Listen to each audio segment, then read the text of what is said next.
Almost 14 months into Donald Trump's turbulent White House tenure, loyalists are in, dissenters are out, and the president himself is acting on his own instincts more swiftly than ever to make decisions on policies from trade to North Korea. People close to Trump said his firing on Tuesday of Secretary of State Rex Tillerson was the latest sign of the Republican president's growing impatience with his initial set of hand-picked advisors who he viewed as slow-walking his favored policies.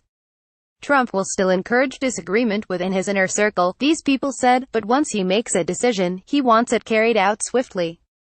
To this day, I think that a healthy ideological diversity prevails in the White House, but what has changed is that he is no longer willing to allow people to slow-roll or stonewall his agenda, said Andrew Surabian, a former White House strategist under Trump. He wants people executing and getting things done. Trump expects to have a vigorous internal debate and then have everyone be on the same page with the final decision, said a former Trump campaign official with knowledge of the White House's thinking, speaking on condition of anonymity. As Trump himself said last week, "I like conflict." After fending off entreaties to hold back, Trump last week formally announced global tariffs on imports of steel and aluminum to the dismay of allies.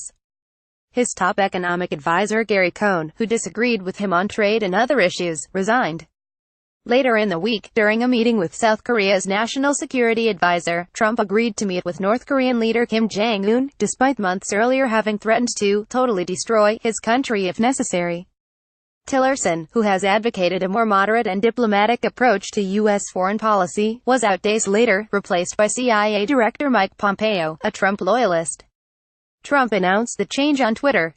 He is looking for people who are in broad agreement with what he wants to do and who are willing to accept that he's the team leader, said Republican former Speaker of the House of Representatives Newt Gingrich, an informal Trump advisor. Trump hinted on Tuesday that he was moving toward having the team he desired after a year of frustration with people like Tillerson and an up-and-down relationship with Cohn.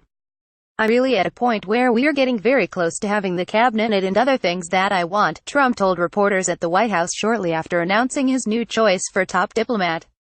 "With Mike, we've had a very good chemistry from the very beginning," longtime associates of the president said. Trump's moves were consistent with his businessman past and would send a message to aides who have not accepted his style and convictions. "People who thought they could change him are finding out what we found out on the campaign a long time ago: you can't. You can make him better, but 180-degree changes in opinion are unlikely," said Barry Bennett, a former Trump campaign strategist. "If you think it's your mission to just talk him out of it, it's mission impossible." Trump's critics accused him of running his White House the same way he ran his former reality television show, The Apprentice. Firing a Secretary of State by Twitter may make for great drama and instant TV ratings, but this, and countless other instances like this, produce undiluted instability that damages the nation and the office of the presidency at just about every level, Democratic Senator Patrick Leahy said in a statement. More changes are coming. Trump has yet to announce a successor to Cohn. Gingrich said he expected the president to hire someone more compatible than the former Goldman Sachs executive. Trump signaled on Tuesday that conservative commentator Larry Kudlow is the frontrunner for the post. The changes, and Trump's comments about staff shakeups, also raised the possibility of more senior staff departures, such as Chief of Staff John Kelly or National Security Advisor H.R. McMaster, both of whom have had run-ins with the boss. Copyright Thomson Reuters 2018.